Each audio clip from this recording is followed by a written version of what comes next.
Good morning, everybody. It's Tom Christie back in the carving shop, and this will be session 2 of carving a pair of Redhead decoys. I've got since the last session 1 video, I did spend some time sanding the heads with the sanding drum and the Fordham, and then hand sanding, just so you know. And I didn't want to have a video of me sanding and put you all to sleep, but just know that you need to invest some time in sanding and smoothing things out to prepare for the detail that we're going to add to the head and bill in this session 2. If you're enjoying my videos and getting value out of my channel, please consider hitting the subscribe button. It's free. It doesn't cost anything, and it helps me, it supports me in continuing to build this resource channel for wildfowl and decoy carvers. It's something that I'm passionate about. I wanted to share it with others, and hopefully you're getting value out of this channel. So today's session, we're gonna, as I mentioned, focus on detailing these heads. So we'll get the bill details put on, a little bit of cheek detail to add some character and realism to the heads, and then get the eyes installed. We probably won't get to the bodies in this session. I'll save that for session 3. But let's get going on these heads. Welcome back.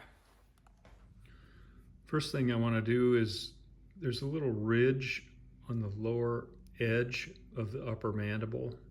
So we want to take material out in this area and create a little concaved area to form that ridge, and then it kind of blends out, fades out before we get to these markings that go to the nail of the bill. So we'll do that first. So I've got that area marked. We'll take wood out this area, leave this for that to form that ridge that we just talked about. Okay, I've got this at 2 times speed, and I'm going to use this ruby, bullet-shaped ruby bit to go in and put a little groove along the lower edge of the upper mandible, and then remove that material that we talked about. I'm actually working on the hen's head here. I just thought I would give a little bit of both, the hen and the drake, as we go.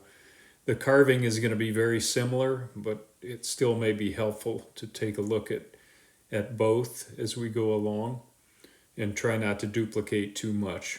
So now I'm just smoothing things out with that ruby bit. Now I'll go to the drake, same process. We want to leave that little ridge that we'll come back later and add details to. So I'm cutting the ridge in, removing material, and then blending that in to soften it. It should cast a little shadow in the light from above, like right there. Now I've got a little rolled piece of 150 grit sandpaper, and I'm just going to use that to go in and soften everything, remove any grinding lines or any remaining hard lines in the carving, and blend that into the face as well. 150 grit gives us some wood removal power, and we'll come back later with a finer grit for finish sanding. But this goes a little quicker with 150 grit. You can see that little shadow cast there. It gives some character to the bill, and then sets us up to do the detailing along the edge of the upper mandible later. All right, next we want to pencil in the nail, and I'm using my dividers. It's a pretty large nail on a redhead, so I'm going to transfer that to the carving. You can eyeball this. I mean, I'm going to eyeball the width, but never hurts to have some dividers close by to do some checks. So we'll get that around the center line. And then these ridges go back and then fade out right about in this area. So they don't come back to the nostrils. Both sides are fading out pretty quickly on the redhead, so I'm just gonna pencil that in.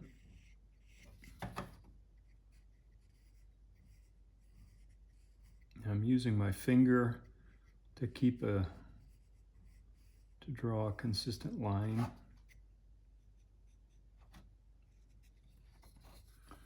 Okay, so I've got that mapped out. I'll do the same with the hen, and then we'll use a small ruby cylinder to begin to define the nail and these two ridges. I'm going to speed up the video, and I'm using this very small ruby cylinder to go in and cut a line around the nail to begin with, just to begin to define the nail. Same thing with those ridges on the side of the bill, and they get wider as they go towards the face. Just as an additional detail, they don't stay the same width. They start narrow at the tip and kind of widen out as they go back. Now that I've cut the grooves, I'm just using the bit to remove material around the nail and around those ridges. I'm rounding the nail a bit as well. And this will take some time to just go back and forth. You can see I'm going back in and deepening the groove a little bit because it's not quite deep enough. And then sanding the material around the groove so that we have nice soft curves above the groove and below the groove. Take material off there. We want from the top to be able to see those ridges on the tip of the bill.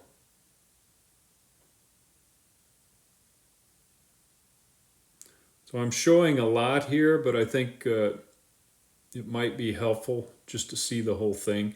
Now I'm repenciling my lines, and I do that often just to get a look at it and see if it looks symmetrical. I'm using that 150 grit, folding it up into a little corner, and that makes a nice tool to hold on to sand in those grooves and along all of these ridges. Same with the nail. You can use the corner of the sandpaper to really get in there and remove any rough spots or remaining carving marks. So you can see that area is beginning to develop now. And then same process on the hen's head. All right, now I want to develop this little ridge along the lower edge of the upper mandible. You can see it starts in the corner here and kind of trails off underneath this structure here. Both sides. So in order to develop that, I'm just gonna give myself a guideline and make that trail off underneath like that. And again, I'm using my finger as a fence of sort to follow this edge. I apologize for the focus here. I focused on that close-up and now it's a little blurry. It'll improve later. Now I want to use the knife and just carefully score those lines on both sides. Keep my fingers out of the way. This doesn't have to be very deep. It's just going to be a guideline for the grinding bit. Little corner up. Take your time so you don't slip off. Fade out. Then we're going to use that same small grinding bit to run along that line and define that ridge again on both birds.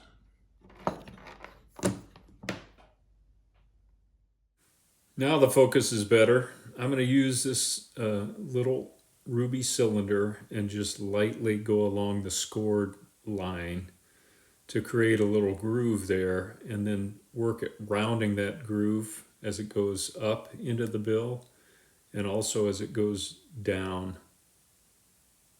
So cutting the groove. We don't need a lot here, just enough to cast a shadow. Now I'm going back and defining the groove, rounding it, and then I'll use a corner of the piece of sandpaper like we did before to get into that groove, clean things up, soften and make sure it's rounded in both directions, up and down. I'm going to use this little tool with a flame ruby bit and just pull that through. This does a nice job of cleaning areas like this up. Now I want to develop the nostril enclosures, and I've kind of used my study bill and outlined the nostril enclosure just to make it show up a little bit more in the video. And I'm going to use dividers to go from the point up here of the bill down to the edge of the nostril enclosure and transfer that to my carving, just location wise. Divers, we've talked a little bit about that. They have this wide nostril set, or at least a redhead does, so I don't want to make that a generic rule, and I want to get a distance between these nostril enclosures, about a 1/2 inch at the back, and it's a 1/16 inch less at the front. So I want to give myself a guideline. I'm using my center line and then slightly angled in at the front, so about a 1/16 of an inch less. And I just want to pencil those on to keep those in mind so that we don't get these nostrils too close together as we start removing wood and we kind of lose the redhead diver look. Okay, that looks pretty good. Now let's remark that, and it looks like I had that about in the right position. Let's get the length of the nostril enclosure. It's about the same length as this, and that's not a generic guideline. It just happens to be the case on a redhead. So I'm marking where the end of that comes. So then looking at the shape of the enclosure, this kind of dives down on an angle and then flattens out. And this angles down, but is just a slight curvature.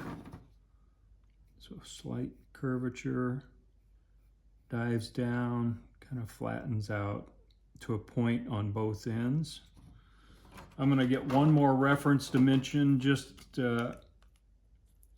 since some of you may be newer carvers, not familiar with this, but from the lower side of the bill, the upper mandible, to the lower side of the nostril enclosure, just getting myself a reference dimension so that I know how deep I need to make these, and I'm a little shallow on that one.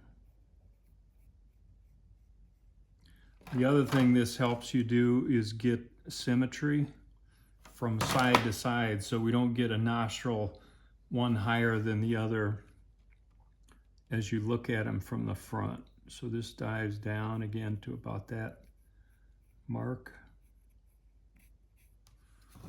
Okay, that looks pretty good. Now I'm going to use this small cylindrical ruby bit and begin to outline and define those nostril enclosures, and then remove wood around them to keep these raised up.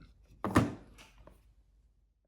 going to keep this at normal speed because it's very delicate work, and I've got this very small ruby cylinder again that we use to define the nail and the front of the bill ridges, and just going around the nostril enclosure, cutting a groove in, and then working with the side of the tool to begin to remove material. Leave the nostril enclosure area somewhat raised and take material away, and then round that enclosure so we don't have any hard lines. Okay, I'll speed the video up now that you kind of get a look at the speed of what I'm working on here, because any slips in this area can remove material quickly, and we can't afford that. Okay, I'm at 2 times speed now. This takes a little while to go back and forth, working on the other nostril enclosure. I kind of have it roughed out to begin with, and then I'll go back and detail it further and clean things up. Want to keep symmetry up and down. Also, these nostrils are kind of vertical, if you want to say that, so that we keep that distance between the nostrils about the same, and then they kind of drop off in a vertical fashion. That's kind of hard to explain in the video, but I'm working a little bit to cut some of the nostril material, enclosure material down. Now I'm digging in a little farther down below with this little ruby bit.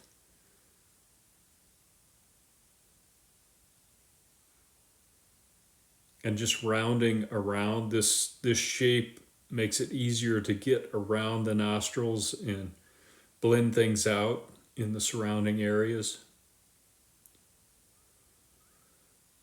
So those nostrils, I just want to reiterate that they kind of fall down in a vertical position on a diver like this. And so we want to make sure we remove enough material there to make that happen. So now I'm repenciling just to look at the shapes and see what they look like. Now I'll work on the other head. Okay, we've got the enclosures shaped, and now let's take a look at the shape of the nostril. You can see it's a little kidney shaped upside down, so a little bit of a notch up in here, rounded on both ends, and it crowds the front of the enclosure. So again, let's get a dimension now back to the tip of the bill there against the face to the beginning of the nostril itself. Transfer that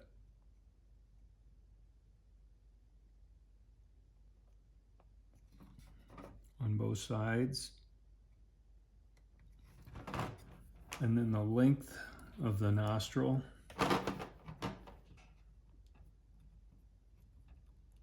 I'm just using the dividers to get a length if you can't see that.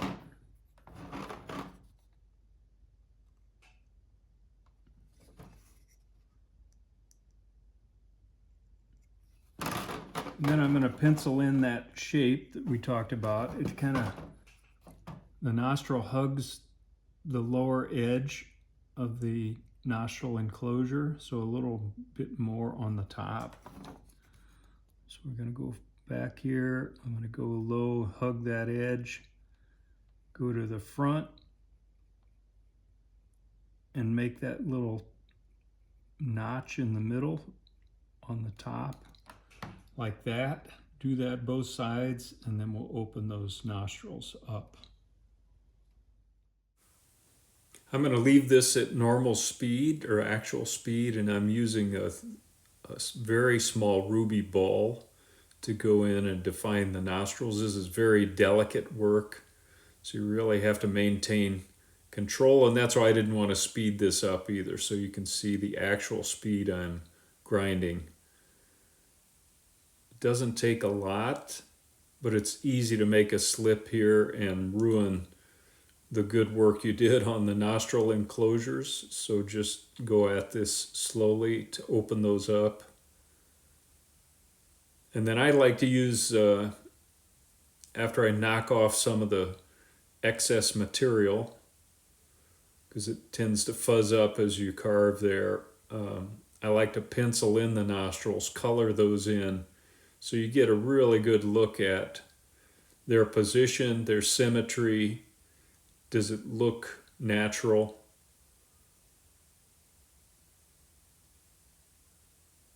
So I'm going to do that on both sides and make sure I look at the decoy from the front, make sure I've got a nice level set on the nostrils, and front to back they're in the proper position. You can see I'm going back in. After penciling, it became more obvious that I needed to do a little more grinding on that nostril to open it up a bit. And I think, again, that's the value of using the pencil to darken them in.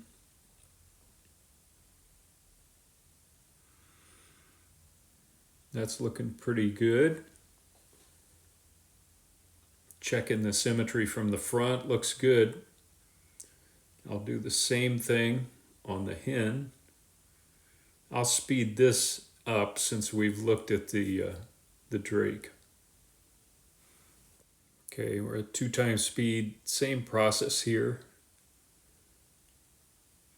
There's just a little difference between the hen and drake's bill, and you just have to pay attention to your reference materials and make sure that you do an accurate portrayal of both the hen and the drake. Very subtle differences. Now I've got those shaped up. I'm using 150 grit sandpaper, and I'm just gonna take quite a bit of time just to hand sand everything and smooth the bill out again. At this point, I can lose the center line. That's okay, because I've checked my symmetry and everything looks good. So I'm just gonna smooth things up, and then we'll do a little bit of embossing for some bill wrinkles, and then we can move on to the face details. Now I've got a little embossing tool, and I'm going in and putting a few wrinkles coming out from either side, and then down the side here. I'll try to get this in better lighting so you can see the wrinkles. I know it's very hard to see in a video like this without some side lighting.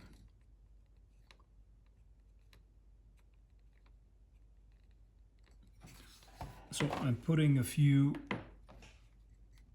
down the side here, and as these approach the top, starting to wrap those around and meet up with these that are coming out radially from the notch. And then I'll put a few coming out of the end of the nostril enclosure like that, just a few, and a few coming back from the nail, again kind of radially out from the nail, curling back. Hopefully you can see those in the video. Okay, we've got the bills shaped up, and now I want to add some cheek details to the heads. Just gives it a little character and a little more life. We'll do that on both sides. Kind of comes from the corner here up, forms a kind of a circular shape in that area. At least that's what I'm gonna do, and curls back towards the eye. Leave the main cheek back here alone, but adds a little bit of detail.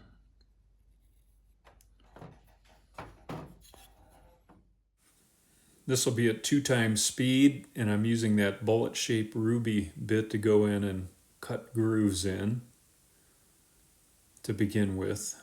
Remove material. And we don't want to leave deep trench grooves. I want to now blend those out in both directions so the head looks nice and soft.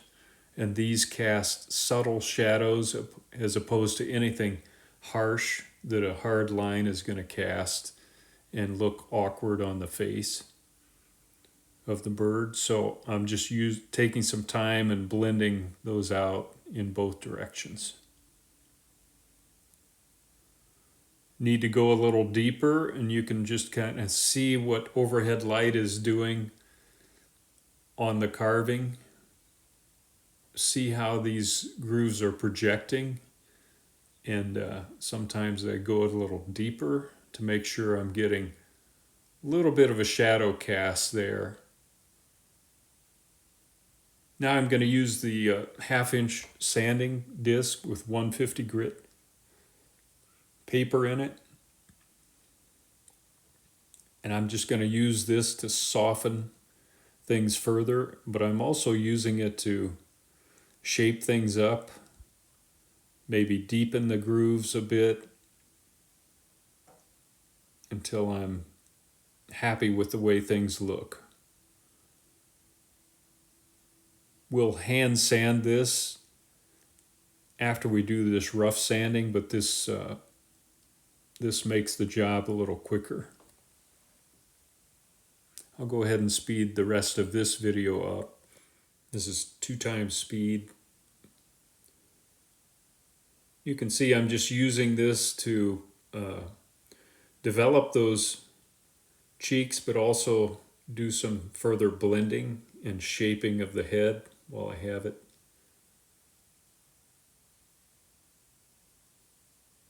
Blending that into the bill. You can see a subtle shadow there. It's looking good. All right, I've got Michael Braun redhead eyes for the drake and hen. We need to get those installed. So I'm gonna get a dimension from my pattern, from the edge of the bill to the front of the eye, transfer that to the wood, both sides.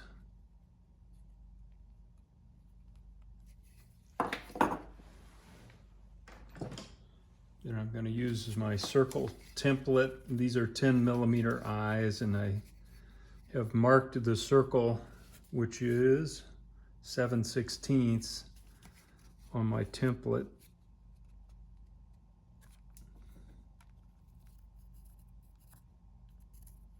Trying to get those centered. Mark both sides that way, and then we'll make sure they look right from the front. So I've got those marked, and then I want to take a look from the front.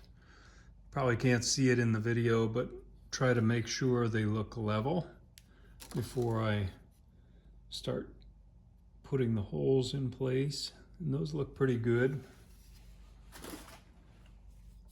I have a little cup-shaped 1/4-inch gouge, and I'm going to use that to go around the head. Be very careful that you don't let go of the head when you're doing this and gouge your hand.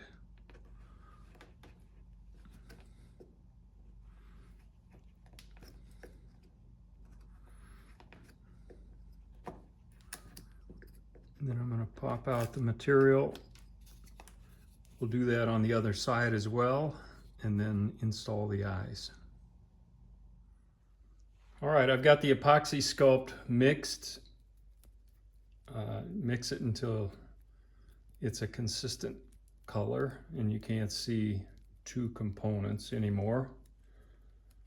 And I'm going to use a brush to wet the eye hole.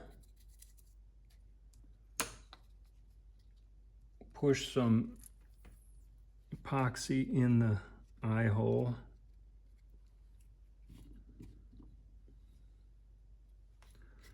Then I'm going to crowd the front of the hole with the eye, because that's the position that I know is accurate. And I want a little downward cant, a little forward cant. And then I'm going to start removing excess and also adding a little material above and below to work with.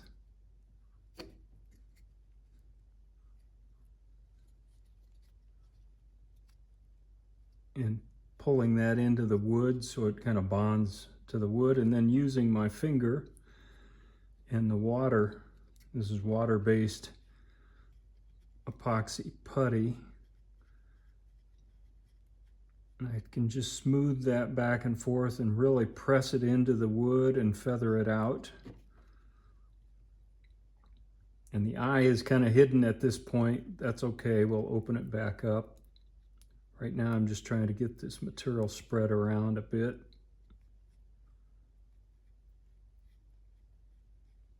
I don't want to have to sand much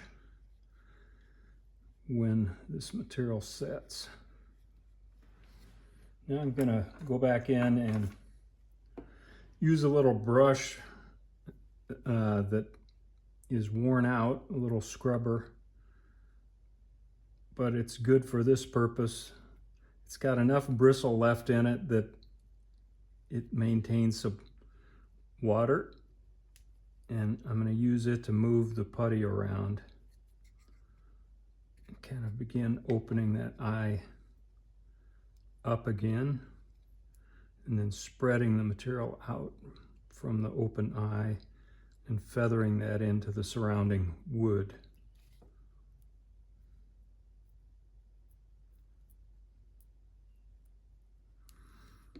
And we want to develop the eye channel. I'm going to use a different brush.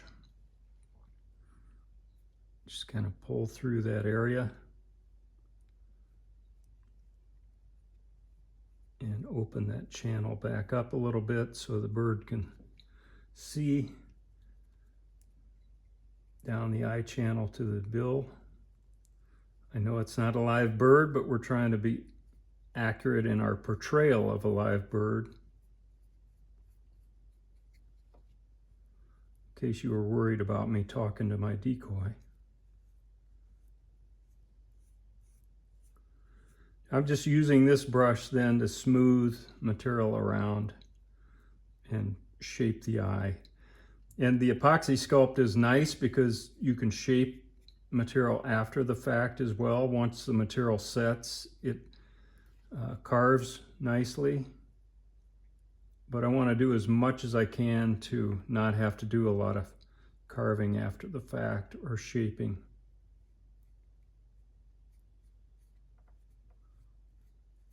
And then I'm using the brush to really push that into the surrounding area and blend it. So that's kind of the process. It takes some time. I've got some smoothing to do up here. I don't want any ridges left when I'm done shaping the eye that are going to catch light and look unnatural. So I'll work this. I've got the eyes to install on the hen as well, and then I'll come back. All right, we've got the eyes installed in both decoys, and they look level from the front, so I'm happy with that. We'll let that cure overnight and then come back and finish the heads and start work on the body. All right, everybody, we'll call it a day, and that'll be the end of session 2 of carving a Redhead Decoy Pair. The heads are ready to go. We'll just let that epoxy sculpt cure overnight. Some light sanding should finish those up. In session 3, we'll get started on shaping up the bodies of both decoys. Until then, Tom Christie signing out. Good carving to you.